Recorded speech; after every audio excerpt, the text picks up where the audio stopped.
Hi everyone, I'm Leon Thomas Lewick. Here's your political news roundup for Tuesday, April 26th. The international calls for Syria to stop using its military against demonstrating citizens are spreading.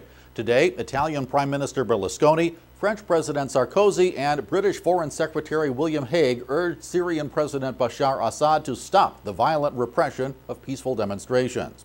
Turkey's Prime Minister placed a call to Assad asking the same, while yesterday the White House called the action against Syrian citizens deplorable and said it would explore sanctions against the government. Between 300 and 400 Syrian residents have been killed in the crackdown against demonstrators who've been calling for the ouster of Assad.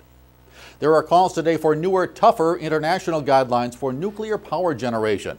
They come from Russian President Dmitry Medvedev and Ukrainian President Viktor Yanukovych on the 25th anniversary of the Chernobyl nuclear meltdown. That accident sent a radioactive cloud over Europe and forced hundreds of thousands to evacuate areas of the Ukraine, Belarus, and Western Russia.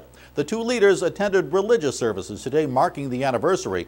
Medvedev said he invited other group of 8 leaders to discuss new rules for nuclear reactors at next month's G8 summit meeting in France.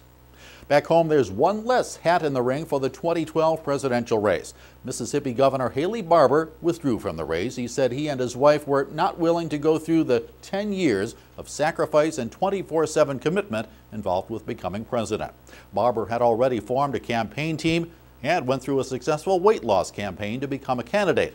At the same time, Congressman Ron Paul of Texas is set to announce later today that he's forming an exploratory committee in advance of a run for the Republican presidential nomination. Paul is 75 years old. He's considered a long-shot candidate. He was the Libertarian Party's candidate for president in 1988. And Democrats, including President Obama, have been quick to jump on comments on oil subsidies by House Speaker John Boehner.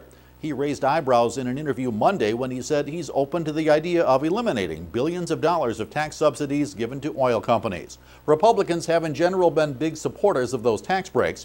President Obama sent a letter to Congress saying he was heartened by Boehner's openness to negotiating the tax breaks as a means of reducing federal spending.